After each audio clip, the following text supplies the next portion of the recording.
Hello, I'm Steve Hand. I'm a psychologist and certified advanced addictions counselor. And this is number 2 in the series Self Improvement for Normal People. And today I'll be talking about the relationship between thoughts, emotions, and behaviors.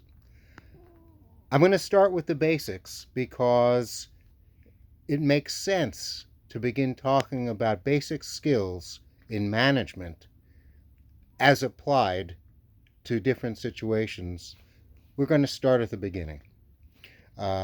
Because you're a normal person, you probably haven't taken a lot of psychology classes. So I want to kind of summarize what a psychologist does in terms of helping you to understand human behavior. So I think this is very necessary to talk about in easy to understand terms. What thoughts are, what feelings are, what behaviors are, and how they relate to each other. And then we're going to take a look at irrational versus rational thinking. So, a thought is an image or some words that are happening in your head at any given time. Most of us are thinking almost all the time. We can think in words or pictures or a combination of both. And this is a continuous process for most people. Now, emotions are feelings, basic feelings. And you can usually tell if a word is a feeling by saying, I feel, and then adding a certain word. So examples of feelings would be happy, sad, surprised, angry, excited, anxious. So you say, I feel, and then whatever. So those are the basic feelings, and there aren't that many of them.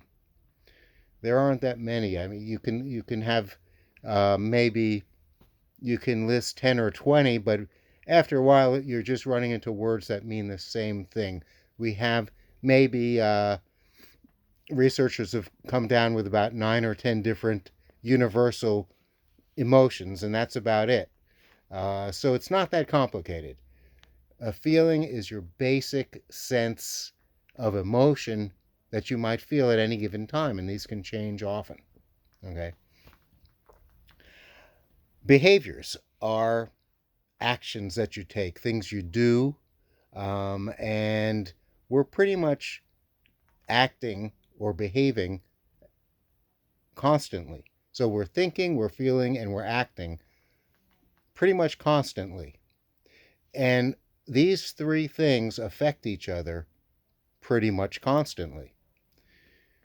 In psychology, for the last maybe 5 or 6 decades, the prevailing attitude is that we are in control of our thoughts, feelings, and behaviors.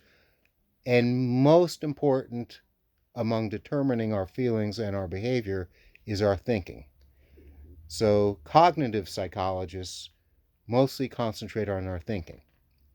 Okay, and I will explain to you a little bit about the difference between a rational thought and an irrational thought.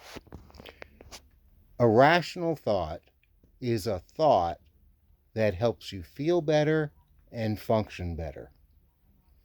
Okay? An irrational thought is a thought that probably makes you feel worse and makes you function more poorly. So just think in your own mind, it's good to gain awareness of when you're feeling worse, what are those thoughts that are causing you to feel worse? Try to identify them. You might even want to write them down. You might want to keep a journal. Okay? So when you take a look at it, your thinking is important to gain some control over, because almost all the time, your thinking is determining how you feel and what you do. So there are certain words that tend to cause you to have more unpleasant feelings. And I'm not making this up. This is not original. There have been psychologists 50, 60 years ago that started talking about certain words or phrases that make you feel worse and function worse. And I'll give you the most common examples. Should, must, and have to.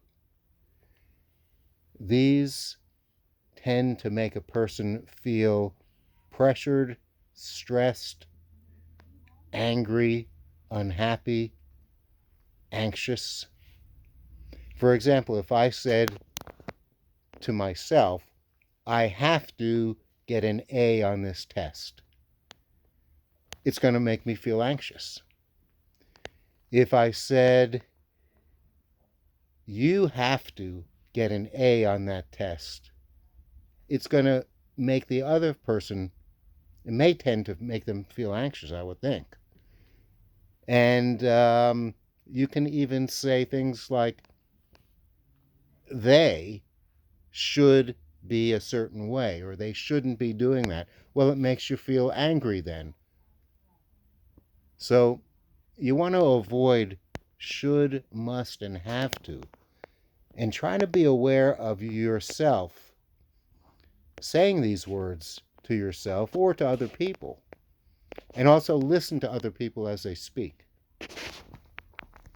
Because when they're saying should, must, and have to, they're making demands on themselves and other people. And usually this leads to negative emotional states and oftentimes bad decisions.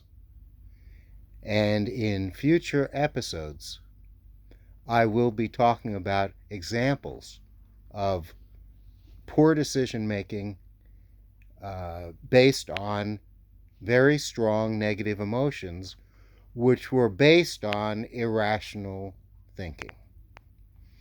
So between now and the next video you watch, I would recommend you paying a lot of attention to the relationship between your thoughts, your feelings, and your behaviors.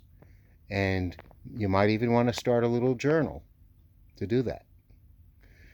Okay, so if you like this short video explaining the relationship between thoughts, feelings, and behaviors, just click on the like and the subscribe buttons and be alert for my next video. Have a great day. Bye-bye.